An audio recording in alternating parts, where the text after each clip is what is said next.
Welcome to Bleach Revisited.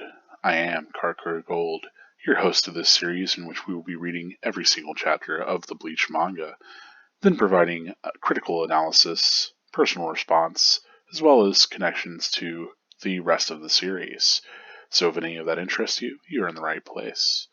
As usual, we will begin these videos with a reading of the newest chapter that we're on, this one being Chapter 42, Princess and Dragon, Part 2, The Majestic. Next. Next. Next. Next. Next.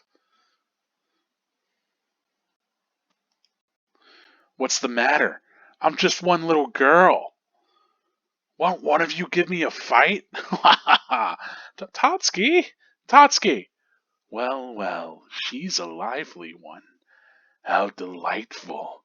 And the livelier they are, the sweeter it is to see their faces contort in agony. Oh, you want seconds?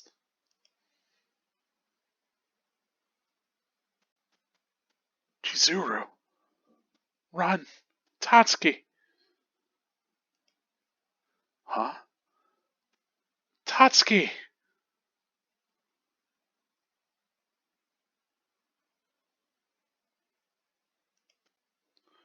Bleach, Chapter 42, Princess and Dragon, Part 2, The Majestic.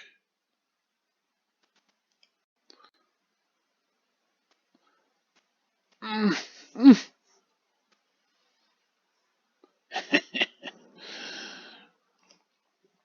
do you feel? The seeds I shot into you are now taking over your body. Soon I'll be able to control your movements. So, how shall I make you pay for interrupting my fun with that girl? You must suffer the greatest humiliation. I could have you beaten up by the other students, then make you choke yourself to death. Or have them tear out your hair and hang you from the roof, then make you cut the rope and kill yourself. Or,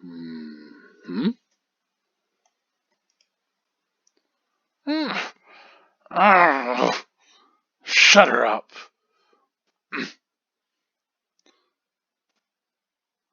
Now, what to do? It's hard for an unspoiled mind like mine to devise wicked tortures. Aha! You'll come up with the third option yourself. Plan your own death. What? I said, shut up. Shut up and let Orihime go.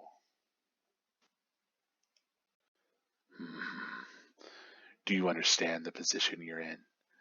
Right now, your life is in my tentacles. Ah! Ah! Let go! Let go! Let go! Why you? I said let go, brat! Tatsuki! You're not worth controlling. Die! Die, die, die! Die now! Let me go! Let me go! Tatsuki!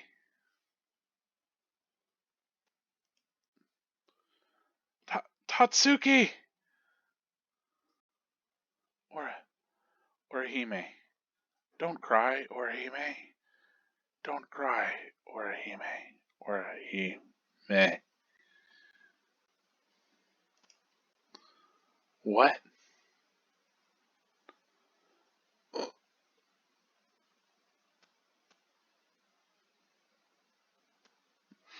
My brother complimented me. I was proud of the color of my hair. You have beautiful hair, Orihime. It's so colorful and shiny. That made me feel good. I had grown my hair since I was a baby. I cut it in junior high, right after school started. A ninth grader said, I don't like the color of your hair, and took scissors to it. I cut the rest to match. I couldn't tell my brother. I just felt like a change. That's what I told him. Not long after that, he died, and I was left alone. I withdrew at school. I became lonelier and lonelier. The person who got me through it was Tatsuki. She took my hand and yelled at me and protected me. Thanks to Tatsuki, I was able to grow out my hair again. I'll probably never cut it short again. My long hair symbolizes my trust in Tatsuki. Thank you, Tatsuki, for protecting me these last 3 years. Thank you, Tatsuki. Thank you. Thank you. Please, don't cry. Don't cry. From now on, I'll protect you.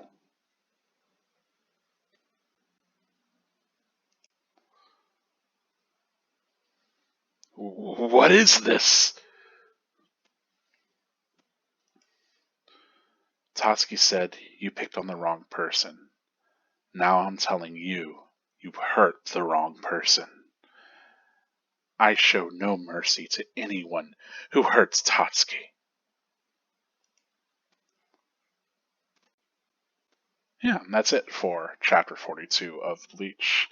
I love that the, art here gets used in a different way, but we'll talk more about that. These kind of inversions. We referenced them a little bit in the last chapter that we covered in 41. But, here we're getting a lot of payoff to that. And if you forgot, this was the chapter art that we had at the end of the last chapter. These are only in the collected tankobon, the, I say volume format. Kubo added these after the fact, so it's kind of neat. By the way, talking about Princess and Dragon, I don't know Tatsuki. I'd have to look at the kanji for her name, but I know for a fact that Orihime is clearly playing off of Hime, which is princess, right? So her name having princess in it is part of why this is titled Princess and Dragon, and why those pieces of art kind of work there as they do. But needless to say, we're hitting right into the analysis of the art and the review of the chapter. In general, my own personal response. I try not to call it a review. I think response is maybe a better word for that. But analysis, nevertheless. And we get right into Tatsuki kicking a lot of ass, right? That she's fending off all of these goons that the Hollow has taken control of. But we get that Tatsuki is a very competent fighter, at least against these humans, right? Pretty cool art of her. I love that she's kind of, getting full of herself that she's doing so well, which that tables quickly turn on that. So, oof. We get this Hollow being extra creepy with its incredibly thick, nasty tongue. A lot of creepy stuff going on in this chapter. Yeah, really wants to see, the destruction of innocence, right? The sweeter it is to see people that are very lively or very pretty be put into these senses of agony. This Hollow's a real jerk. That's maybe underselling it. Anyway, of course, the reveal is that Chizuru is there, so Tatsuki can maybe beat up these faceless guys, these guys that she, maybe doesn't care about. But whenever it comes to Chizuru, it's like, oh, well, there's a bit of hesitation, right? Because this is actually one of Tatsuki's friends, which, Tatsuki just punched Chizuru in the stomach last chapter, but I don't think Tatsuki really wants to seriously hurt Chizuru. But that moment of hesitation is all that Numb Chandelier needs.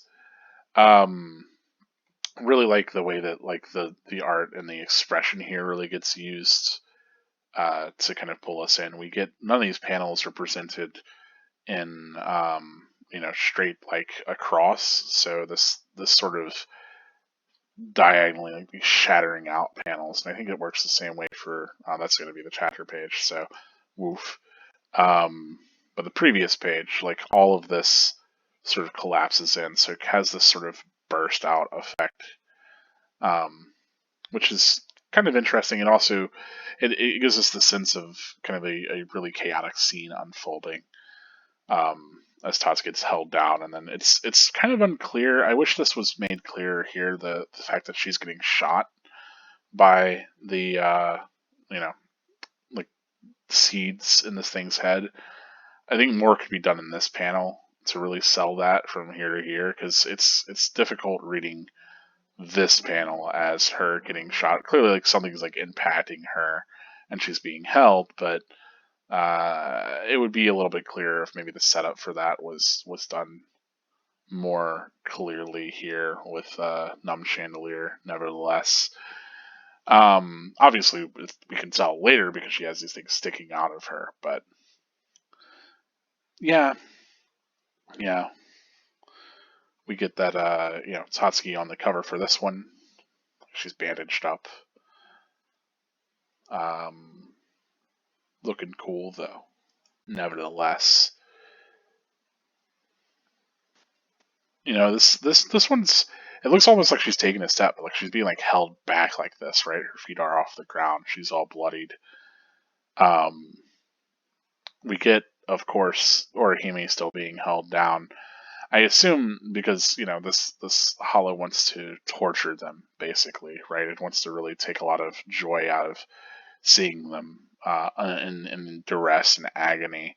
So it makes sense that they're not killing them right out, but it's kind of unsettling. Um, Really sells this as a monstrous sort of entity. Like at the very least, Chad goes up against a hollow that just wanted to eat them and kill them. Anyway, uh, yeah, of course, this immediately sells now that we have like that one smoking kind of bit there. It's very clear that the seed's been shot into Tatsuki, but I wish we got that a little bit sooner. Um, Here we'll get, of course, more of this happens a lot in Bleach, so and a lot in shonen manga in general. But the character explaining how their power works. We talked about this last time. I'm okay with it happening for characters like this that are a little bit more egotistical, that are more assured of their victory. It kind of helps play up their smugness, so that whenever they get knocked down a peg, that feels better. You know. Um, and Kubo, I think, is very aware of this too. Like that's the expectation that a character will kind of explain their powers, and that gets played around later in the series as well. So, I'm fine with it because I think Kubo's aware of what he's doing. Whereas I don't think it's just like a crutch that the author's kind of falling back on because they don't have anything else to fill this dialogue with. So even though it's tropish, I think it's intentional and it helps really sell some of these battles in different ways and build the flow of it. But yeah, of course, it's kind of interesting. There's things like monologuing. It's like, oh well, I could get you. The other student's going to beat you up or choke you or tear out your hair or hang you, and then you have to cut the rope and kill yourself. Um, Interesting to think that maybe this hollow has caused people to commit suicide in the past, which is, again, I talked about the implications of this hollow attacking students before being kind of troubling. But I like that it pauses and it's like, and then of course we get that Orihime is trying to maybe bite her way through the people that are holding her down and like really struggling against that. Of course, I have to point it out, of course, that a lot of attention here gets put on Orihime's breast, which I mean, a lot of the tension in the series gets put there beforehand whenever it doesn't necessarily need to, but there's a lot of framing here, and I mean, it doesn't help that, of course, her top has been shredded halfway off. But I think to a degree, like, here that titillation, is getting played against the violence pretty significantly. That there's this kind of this sense of her as this sexualized person that violence is being done against. Even it's kind of uncomfortable. You got to be honest, but I think that's the point. That like this is very much this hollow is meant to represent the ways in which people take advantage of other people physically and violently, and to an extent sexually. So, I mean, it's like I said, it's pretty uncomfortable to talk about because it's the sort of thing that you want to see characters that you like have to go through. But it's a reality nevertheless, and I think it serves to an extent maybe more of a purpose here than earlier. Whenever everybody's just like, "Oh, Orihime has boobs," it's like, okay, yeah, I understand, but you don't have to really lean into that sex appeal aspect of the character, or at least you don't have characters that have to talk about it. But my refrain before was like, yeah, these are 15-year-olds. They're in high school. That's probably where their mindset is. But you know, I don't know. Like I always hesitate to use like the explanations of like in universe it makes sense for something to be written in a way or depicted in a way. And it comes up with Game of Thrones a lot, right? Where people are like, "Oh, geez, this series like really has women treated pretty terribly." It's like, "Oh, well, it's like a medieval fantasy setting. Of course, people are going to abuse their power and do all these terrible things." And it's like, yeah, but it's still a fantasy, and it's still like literally something that's being written by somebody. You could choose not to depict that sort of thing in whatever grim world that you want to have, and still have things be grim. So, eh, it's a mixed thing for me. I think it kind of here to an extent works.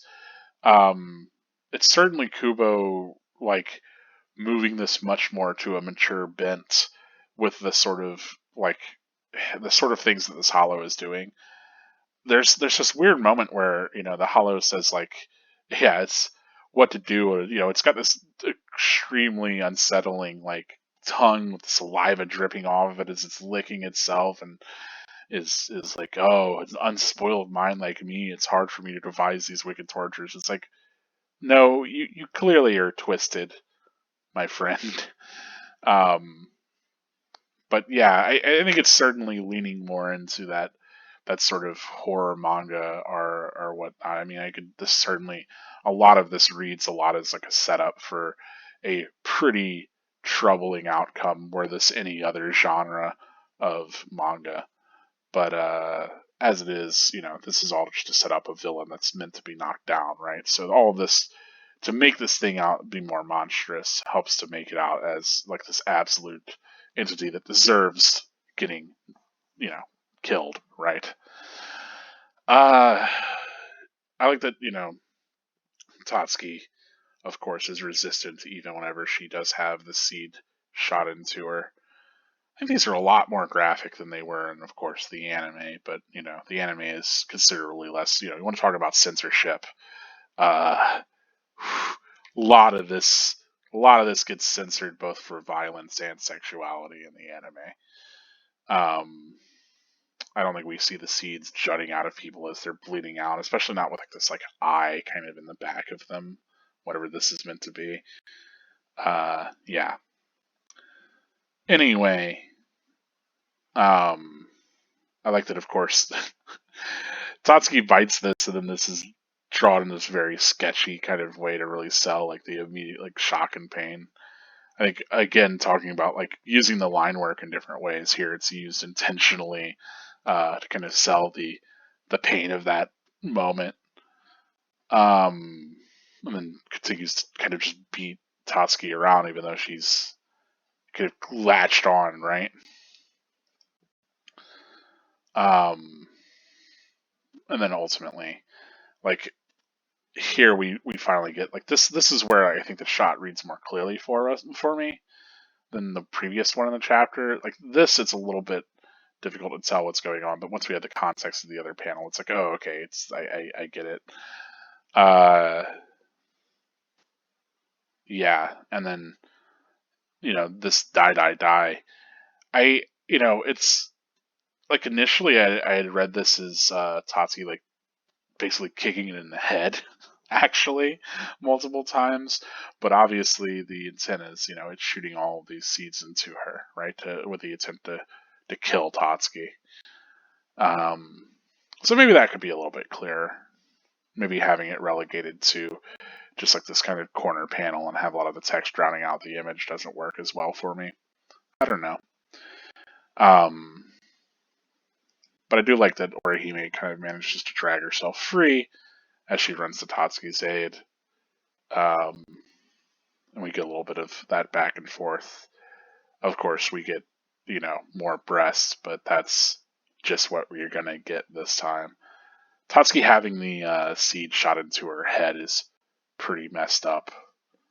Yet again, more graphic than expected. Um,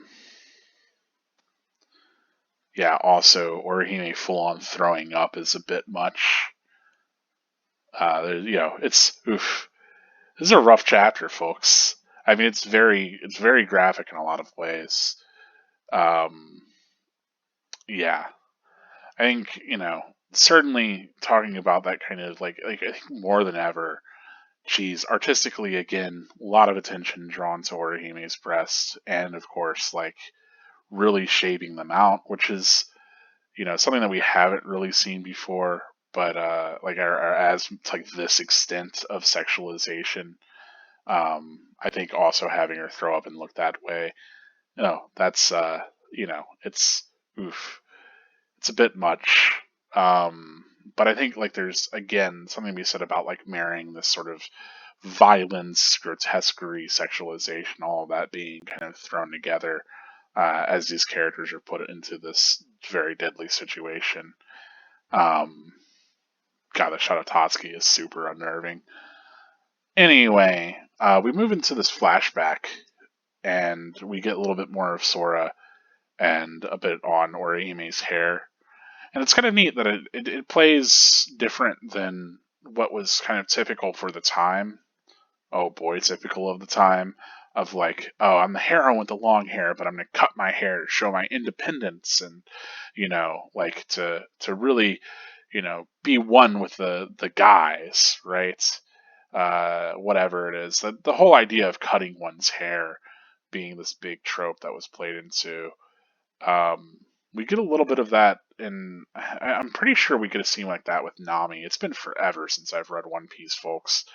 Um, I caught up on it at one point in my life, and then I decided it was not something that I felt like following. And even now and then, I check in every now and then on it, but I am not a weekly reader of it anymore. But certainly a scene that we got with Sakura, the female lead for Naruto. So it's kind of interesting that we get a very different outcome here with Orihime, where her hair got cut because she was being bullied, and she cut it to match because she was kind of hiding this aspect of herself. But she was really proud of her hair, right? She really liked that, and it was like this connection that she had to her brother, and so she grew it out yet again after the fact. Um, this is kind of weird because, like, in this scene here, like we're in flashback, right? But like this is pretty sure this is Tatsuki kicking the shit out of Orihime. We get the bit of blood on Tatsuki's thigh there, which is probably what sells it as that. Uh, Either that or this is Orihime getting bullied by somebody having a really rough time of the month. But I'm gonna read this as Tatsuki kicking Orihime in scene, which oof. Um, but I mean, like, I can certainly read this as like interstitial of like, especially her having these flashbacks that are a connection to Tatsuki. Yeah, but the idea that Tatsuki, after protecting her, was able to, Orihime was able to grow her hair out again, and she's not going to cut it short again. I like that too. Like her long hair being like her trust in Tatsuki and her ability to kind of no longer have to live in fear. Um, it's nice. It's like a use of actually having that long hair have significance and not just be like, oh, I'm going to cut it to show how cool and my determination or whatever. That said, while the art here and here works, again, we get another panel with no art, and I don't know that it works as well. I could see, like, there's a lot of really cool ways you could visualize that, like, long hair and trust in Tatsuki, and we just don't get that there, which is a shame. Um, but yeah, here we get, of course, Orihime that she's no longer getting protected by Tatsuki, she's getting attacked, and we get this shot of Tatsuki with all the different seeds in her, kind of like oof, very ominously lit as she's being controlled, and we get Tatsuki, of course, crying because she doesn't want to be, involved in hurting this person that she's protected so long.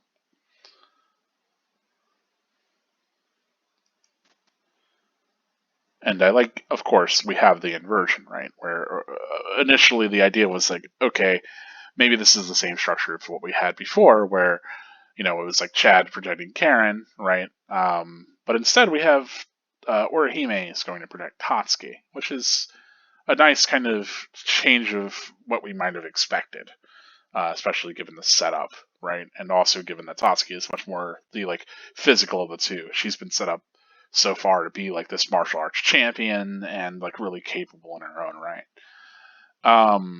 This is very sweet artwork, very heartfelt Orihime, despite getting wrecked by Tatsuki. This is the second time that we've also had Orihime really be like attacked by someone that she cares a lot about, right?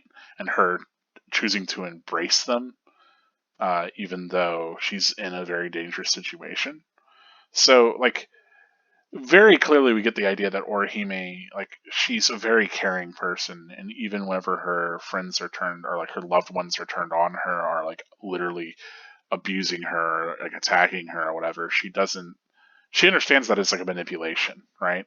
She sees the reality of the situation, and she's still able to embrace them, which is maybe a big strength of her character and something that we would see a lot from her.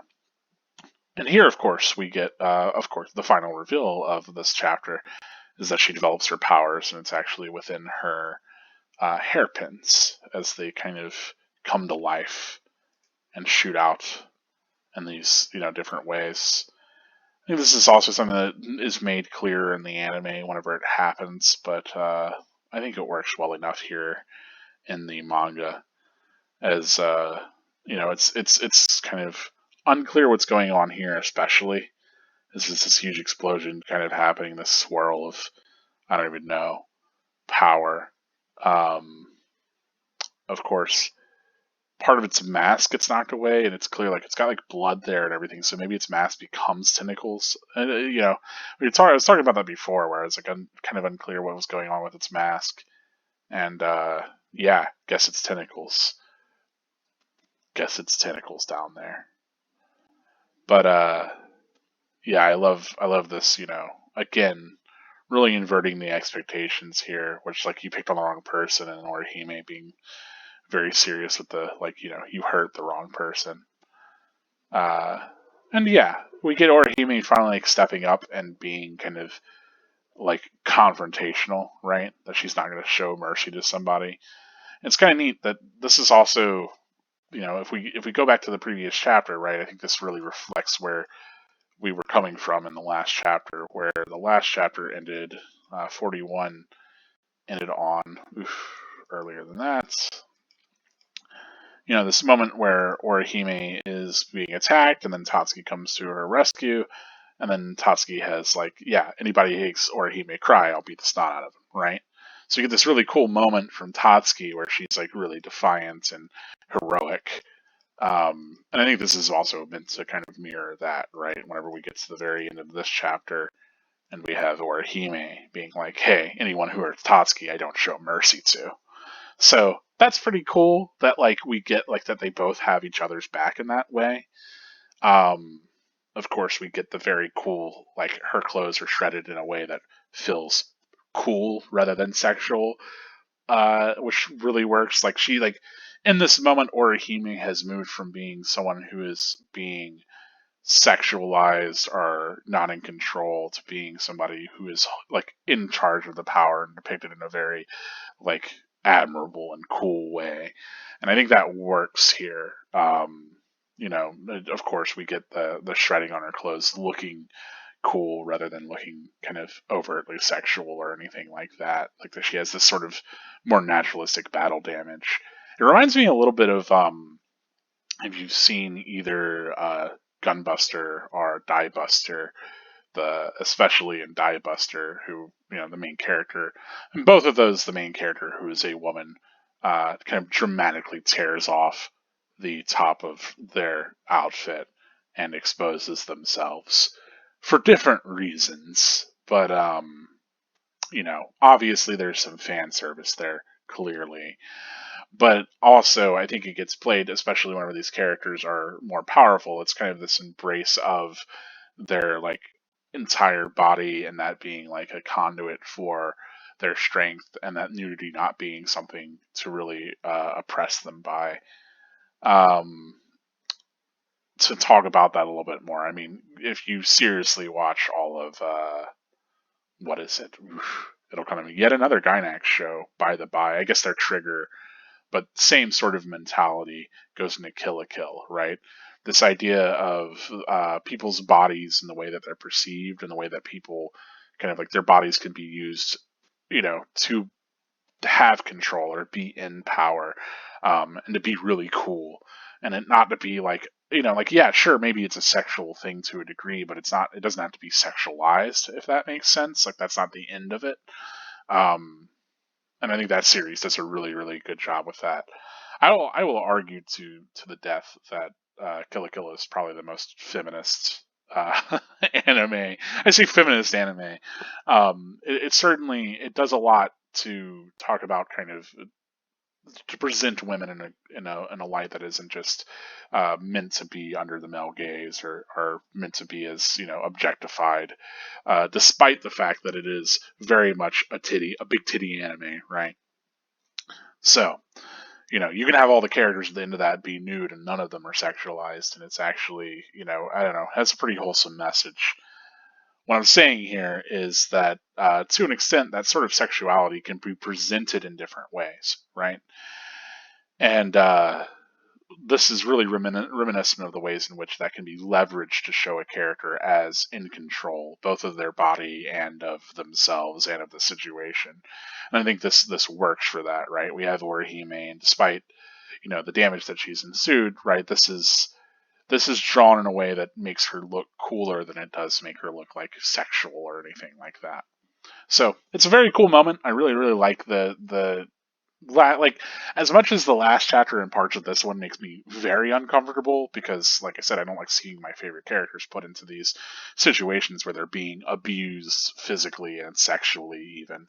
um it's, and I think they're drawn in a way that makes them, makes us, even maybe why it makes it a little bit uncomfortable is that it makes us participants in that, and to a degree, because they're depicted in this way that invites that sort of like way of looking at it, which is, I guess, props to Kubo, right? Because it makes us a little bit of participants in that aggression to a degree, even, or at least in consuming it. In a lot of ways, like, Numb Chandelier maybe reflects the worst of us, in like wanting to see these characters undergo like these horrible situations, right? And certainly we don't want to think of ourselves in the way that Numb Chandelier thinks of themselves, which is exactly Numb Chandelier's deal. So there's something meta there for sure about Chandelier wanting to see this very energetic girl get curb stomped, and Numb Chandelier wanting to see this very beautiful character get ganged up on by her classmates. But, and like Numb Chandelier also being like, oh, I'm not so twisted that I could think of it's like, yeah, fuck you, you are twisted, like a appropriately fitting, demise or whatever. So yeah, it's like it's I think Kubo's very aware of maybe the audience, to an extent, like, even if they're not comfortable with admitting it, kind of having the same sort of proclivities that this Hollow does. The same sort of mindset whenever it comes to seeing these characters in these situations and getting joy out of that to an extent. But I think ultimately, the comeuppance that we see is these characters rise up from that and be able to be, transcending that kind of just that victimhood of the thing. So it's cool. Whenever I talk about like something being feminist, I mean, like, not just these characters being strong and powerful, but them having their own agency and being able to really speak for themselves and not just be at the whims of, you know, others, or not to be depicted in ways where it's like, okay, well, they only exist to be kind of taken advantage of in these different ways. So yeah, I like it. I like this chapter. I think it's solid. Pretty strong artwork, especially in use of the artwork. There are a couple moments where things in the action aren't as easy to read, and we did point those out. But Yeah, here clearly she has these powers that develop. They're these little winged kind of creatures that are flying around. We get a shot of one here, and then here and here. So it's not entirely clear what she has, but it's also kind of neat that Orihime has developed this kind of projectile-based power as she's fighting this enemy that has a projectile sort of based power. And even if you think about it, so did Acid Wire. He could spit acid. So yeah, I like also, of course, the inversion that we get there, where we had earlier the dragon protecting the princess. Now we get the princess protecting the dragon. Reflective of Orihime and everything like that. So, the whole relationship she has to Tatsuki. I think it's cute. It certainly, like I said, it plays with the expectation that we had going into this, an expectation that Kubo built very intentionally with the way that this is juxtaposed to those chapters with Chad. So, yeah, neat stuff. Like this chapter. It's a neat chapter. Hopefully you enjoy it as well. Hopefully you don't find me completely off base talking about, all the things that I do. If you noticed anything that I didn't in this chapter, just artistically or narratively, something operating one way or another, feel free to bring it up in the comments. But if you want to discuss anything also, let me know. I'm always up for more chapter discussion after the fact. Just go ahead and leave a comment about that. Anyway, we're going to get into spoilers and how this connects to the rest of the manga. So let's get there. I talked about that before, like Tatsuki not really developing these powers, and me being more okay with that because I feel like Tatsuki, yeah, very much the whole point is that like Tatsuki is the person that Orihime is protecting, right? And like maybe yeah, Tatsuki could fight normal humans just fine, but she doesn't really ever develop past that, and I'm okay with that. Like I'm fine. Like I think it's okay to have characters that don't have to become as powerful and have to be as big a part of the story. You know. Um. Yeah. Like trying to think of some of the other connections to really draw here. Orihime having to kind of be sidelined while she watches people she cares about get hurt is something that would come to see more and more of. Also thinking about her embracing these aggressors really reminds me of everything with Ulquiorra, especially. But yeah, I wish Orihime had more moments like this where she steps up from being on the sidelines. She does get a few, certainly, but like I wish that she had even more of a role to play in the final battle, which is, I like that she is there and that she is equal to Ichigo and that she's been fighting for that the whole series. So it is cool that she ends up there, but yeah. Trying to think of some of the other big connections to kind of draw here. There were like a few other ones, not very many. I mean, a lot of what we got in this, a lot of like what we have in this chapter is stuff that we ended up seeing elsewhere. That we talked about already. I don't think Orihime's hair comes up that much again, despite the scene seeming like a pretty significant aspect of her character, and her having that bond with Tatsuki, which maybe does make it a little bit of a shame that we don't see as much of Tatsuki going forward, because Orihime does have such a strong connection to her. But to another extent, that's okay with me. Like, I don't know, you can have connections with people, and then that doesn't have to go forward in your life too. I think from a narrative sense, like, yeah, it can feel a little bit unsatisfying that we don't see even more of that pan out. But I'm glad that they're still friends, even after the fact, after everything that happens in the series. Which, of course, they'd be. But, nothing kind of comes to upset that. Yeah, shows Orihime really showed no mercy to people, I think is a cool kind of thing. I wish we got more of that too. Here we get Kubo's favorite sound effect, Doom, showing up. I haven't really talked about the sound effect use that much, but Doom is one that we've seen a ton. Or at the very least, it's something that the translator really likes translating it that way. But no, I don't have a lot of other things to say about this and how it connects. Otherwise, it's hard to draw any other connections that I haven't already spoken towards.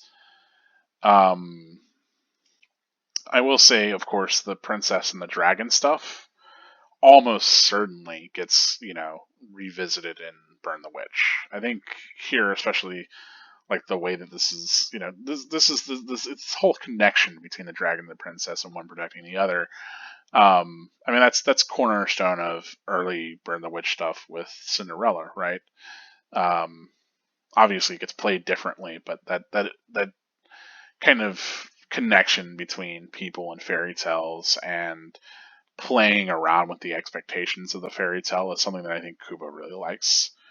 And certainly something that we would see again more of in Burn the Witch. So it's interesting here that, of course, the first dragon that we actually see in all of the manga is here in these little interspersed parts in betweens. But yeah, that's about all I had to say. I mean, obviously, her power is kind of neat. I guess I could talk more about Orihime's ability, and that it really feels like a full bring because it is awakening from like her this connection that she has to a person, this connection that she has to a an actual object. Though full brings the idea is that you have this hollow Rietsu because your parents were attacked by a hollow, right? So it's weird if it's not a full bring, though I don't think it ever explicitly gets stated that it is one in the Lost Agent arc. So it juries out on exactly the power, but I've got to figure it functions essentially as a full bring does, and it functions that way. More because it's like a power born out of um, this kind of spiritual awakening that has to do with Hollow Ryatsu. Again, I also read this as we have this real similar to sort of the way that Chad had like this real kind of desire that he wanted to fulfill. We also have that here with Orihime, where she's like, okay, I'll protect you, right? Um, and this whole thing to like she doesn't want Tatsuki to cry, she wants to protect Tatsuki. So both of these moments of these powers being kind of pulled out are moments where these characters have really been desiring a thing, which makes sense that maybe the Hogekyo has helped awaken them to a degree. Again, that's how I read that instead of just like the what we're given explanation wise. I think is Ichigo's overflowing Rietsu. Um, I think it's maybe intentional to draw the connection that I have to the Hogekyo and awaken these powers. I know later on, what's his face, Hachigen. He says that Orihime's powers are very much similar to his, in which I mean, like he has all these kind of dimensionally shaping powers, but I think there's also a similarity in them both being kind of grown from Hollow Rietsu to a degree, and I don't know, manipulating kind of space in a certain way. Um, yeah, it's a curious line, nevertheless, but I think the intent is to make us think a little bit more about Orihime's power and the kind of special nature of her power.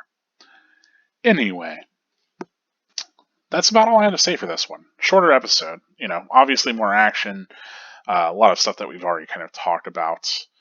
Um, you know, Glad that we finally get to Orihime being pretty cool rather than sort of sidelined or just for those emotional moments that she gets to have these kind of powerful moments too, which is neat. Really like the way that her hair is drawn here, but talked about that plenty already. Anyhow, thank you so much for watching this one. Thank you for getting through this entire video. I know it's shorter from the other ones, but it's still running on 45 minutes, so that's not an insignificant amount of time. As always, I appreciate your viewership, and if you want to take that one step further, feel free to, comment or like the video. Let me know what you liked. Let me know what your thoughts are. If there's any other connections you see, for sure let me know that too. Just make sure that you tag them as spoilers for anybody who might not be aware.